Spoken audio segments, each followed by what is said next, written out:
Welcome to the Deep Dive. We take stacks of research, articles, notes, and we really try to pull out the key insights to help you get truly well-informed. Today, we're plunging into something that, well, for way too many people, it just hits incredibly close to home. We're talking about understanding and, crucially, effectively addressing addiction denial when it's someone you love. Our mission really is to equip you with clear, actionable stuff, pulling directly from expert research and practical guides so you can navigate this really tough path with hopefully more confidence and compassion. And the challenge, I mean, anyone who's faced it knows how painful it is. You've got a loved one, they're battling addiction, and so often they just flat out refuse to even see there's a problem, let alone think about getting help. It's common, it's incredibly complex, and it can just leave families feeling totally helpless, exhausted. That's what we want to unpack. So, okay, when we talk about denial, people often think it's just, stubbornness or maybe willful blindness. But the sources we looked at really dig into the psychology. What exactly is going on there? I mean, beyond just not wanting to see. That's a great starting point, and it's really key. Addiction denial, at its core, it's a complex psychological defense mechanism. It actually distorts a person's perception of reality. So consciously, yeah, someone might deliberately ignore the bad stuff, the negative consequences of their addiction. They might choose instead to focus only on, say, the temporary relief or the, perceived benefits they get from using. Yeah. But what's really interesting and maybe surprising is how much happens subconsciously. The mind kind of puts up these defenses, right, to protect the person from the intense emotional pain of admitting they have an addiction. They might suppress memories or rationalize their behavior with, endless excuses, or even shift the blame onto other things, or, yeah, sometimes onto you. Right, blaming others. And one thing that really stood out from the research is that denial isn't static, is it? It's not just one thing. They describe it more like stages, almost a progression, though critically, it's not always like a straight line, step by step. Exactly. That often surprises people. It's not a single brick wall. It's more like shifting sands. Most people will show some denial. It might start with just unawareness. They genuinely don't see their addictive behavior as a problem. Then maybe resistance, where even if you bring it up, they push back hard. Then sometimes admission, they might admit something's wrong, but maybe they think they can handle it alone, or they still resist actually changing. And finally, acceptance. That's the real turning point, where they fully get it, they have an addiction, and they truly need help. But the key thing, like you said, it's rarely linear. People can bounce back and forth, which means your approach needs to be flexible too. Okay, so what fuels this complex, sometimes back and forth journey of denial? Yeah. What are the triggers keeping that wall up? Well, there are several really common ones. A huge one is just the fear of withdrawal. The thought of that severe physical and psychological discomfort, that can be incredibly daunting, enough to keep anyone stuck. Then there's the social stigma. That's powerful too. Society often, judges addiction harshly, so people feel deep shame, embarrassment. They hide it, sometimes even from themselves. Yeah, that makes sense. Another big one is just fear of change itself. I mean, admitting you have an addiction means facing huge lifestyle shifts, right? Maybe ending relationships, changing routines, seeking professional help. It all feels overwhelming. And, this is really crucial, co-occurring mental health disorders. Things like depression or anxiety often mask the addiction symptoms, or they get used to rationalize the substance use. Like someone saying, oh, I need alcohol to calm my nerves. They see it as self-medication, not addiction. Right, they might even believe it. Exactly. These underlying issues are potent fuel for denial. And it's so important to remember, isn't it, for anyone listening who feels just completely frustrated. This isn't always personal defiance aimed at you. It's often a deep-seated psychological protection. And just understanding that, even if it doesn't fix it overnight, can be kind of freeing. It's your first step in figuring out how to help. Yeah, absolutely. And this brings us to something really important, a powerful and honestly often destructive myth. The idea that someone has to hit bottom before they'll accept help. Oh, yeah, you hear that all the time. All the time. People believe someone won't change until, they lose everything or face some catastrophe. But the research, it just flatly contradicts this. Right. Waiting for rock bottom isn't just unnecessary, it's actually counterproductive. Early identification, early intervention, that's vastly more effective. Much more effective. Yeah, and early treatment is often less intense, too.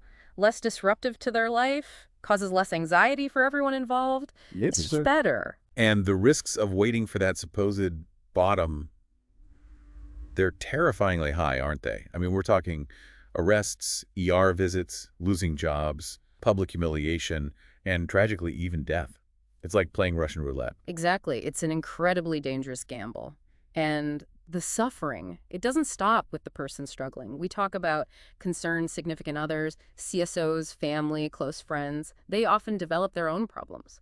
Things like chronic headaches, depression, anxiety. And the kids in those homes, they might struggle in school or, heartbreakingly, become more likely to develop addiction issues themselves down the road. It really ripples outwards. It absolutely does. The problem rarely stays contained. The suffering spreads. Okay, so if waiting for rock bottom is a dangerous myth and the pain spreads, what's a real concrete first step you can take, especially if your loved one is deep in that denial?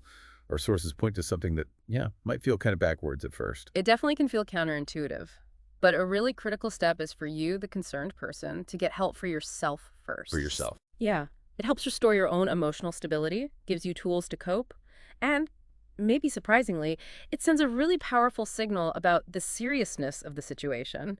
It's not about abandoning them, it's about strengthening your own foundation so you can help effectively.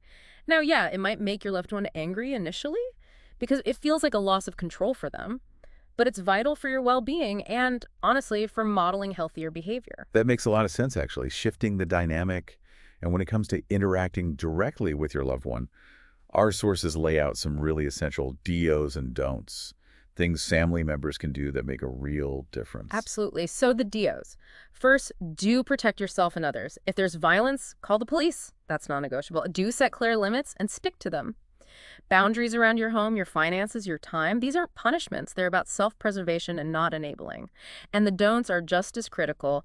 Don't try to have these important talks when either of you is under the influence. It's pointless. Logic just goes out the window. Right. Waste of breath. Total waste of breath. And don't get drawn into arguments or blame games when emotions are running high. Step away, cool down. Okay, so given everything we've just discussed about denial, Yeah. that wall can feel, well, impenetrable sometimes. So for someone listening wanting to reach out, how do you even start that conversation? The really sensitive one about their addiction. It feels impossible. It really can feel that way. The key is careful preparation and understanding what actually tends to work versus what backfires. First, timing and setting. Choose the right moment. Quiet, private when they feel relatively safe, and crucially, when they're sober and not super stressed. Sober is key. Absolutely key. Second, always lead with genuine care. Start with something like, I love you and I'm really concerned about you, or I care about your well-being. Third, use I statements. This is huge. Share your worries, your observations, without blaming or criticizing. So instead of, you're always drunk and ruining things, which just makes them defensive. Puts the wall straight up. Instantly. Try, I felt really scared last Tuesday when you didn't come home and I couldn't reach you. See the difference. It's about your experience. Fourth, specific examples. Vague accusations don't work against denial. You need concrete behaviors and their consequences. Like, last week I noticed you missed work twice after drinking. Specifics are harder to deny. Makes it real. Exactly. Fifth, try to foster a two-way dialogue. Avoid lecturing. Ask open-ended questions like, how do you see things right now? Or what's going on for you? And finally, manage your own expectations. Don't expect one conversation to fix everything.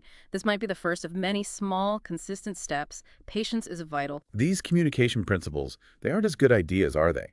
They're actually the foundation of a really powerful evidence-based approach we found mentioned a lot. It's called the Community Reinforcement Approach and Family Training Model, or CORF. And our sources outline 7 specific steps from CORF for positive communication. They're designed precisely to lower that defensiveness and increase the chances your message actually gets heard. Those 7 steps are: be brief, be positive, refer to specific behaviors, label your feelings, offer an understanding statement, accept partial responsibility, and offer to help. So be brief, just keep it concise, right? Don't lecture. Right, get to the point gently. Be positive.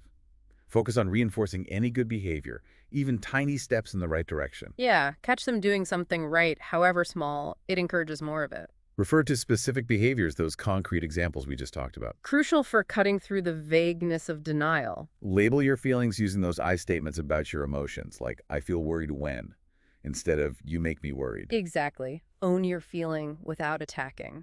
Okay, then offer an understanding statement, showing some empathy, like, I can see this is hard for you, or I understand you're feeling stressed.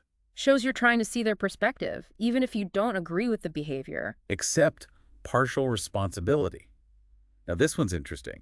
It's not taking blame for their addiction, right? Right. But maybe acknowledging your part in, say, how you've communicated before, or maybe enabling behaviors. Precisely. It might be acknowledging how you've reacted in the past, like, I know I've sometimes yelled and that probably didn't help. It can really lower defenses. And finally, offer to help, making it clear you're there for real support, finding resources, whatever they need, not just pointing fingers. Yeah, ending on a supportive note, like, how can I help you look into getting some support? It's all about delivering that consistent, positive message, isn't it? That's the core.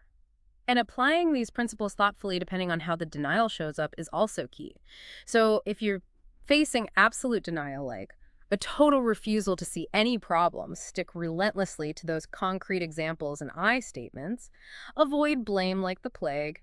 If it's minimization, they admit a little problem but downplay how bad it is. Gently but firmly challenge that.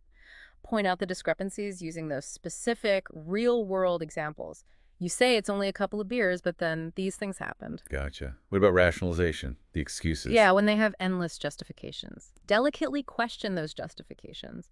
Maybe suggest healthier ways to cope with whatever they say they're using the substance for.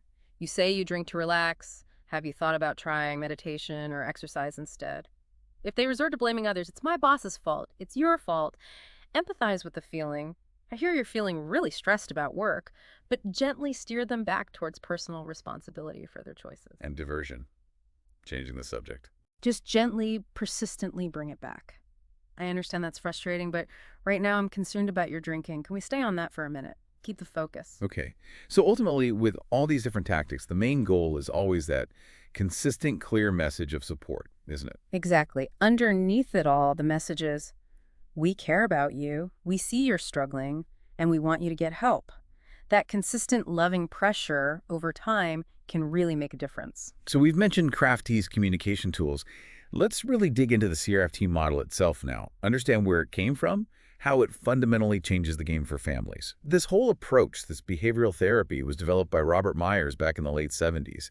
He built on earlier work by Nathan Azrin called the community reinforcement approach. And what's really compelling, kind of the origin story, is that Myers was personally motivated by seeing his own mom go through Al-Anon while his dad struggled with alcohol. He felt families needed something more direct, more effective at actually getting the person into treatment. Yeah, that personal connection really drove its development. And at its heart, CRFT uses principles of operant conditioning. It sounds technical, but the idea is simple. You focus on making healthy, drug-free living more rewarding. So if you consistently acknowledge and maybe reward, even just with positive attention, small steps towards sobriety. Like noticing they went for a walk instead of drinking. Exactly. Or they handled a stressful situation without using. You reinforce that. Over time, this makes the sober path more appealing, more desirable than using substances. It gently guides them. For the person using substances, CRA also involves things like a functional analysis. That just means figuring out the why behind the use, what triggers it, what happens right before, what are the immediate consequences or payoffs. Understanding that pattern is key. It also sometimes uses sobriety sampling, which isn't about demanding immediate total abstinence, but encouraging small tastes of sobriety, maybe a sober day or a sober weekend. Let them experience the benefits themselves firsthand. Less intimidating that way. Much less. And crucially, CREAFT helps build real-world skills they might lack, like how to solve problems without reaching for a substance, how to communicate better, how to say no, politely but firmly, in risky situations, even job skills sometimes. Right, practical life stuff. Exactly. Relapse prevention planning is a big part, too. So we connect this to the bigger picture.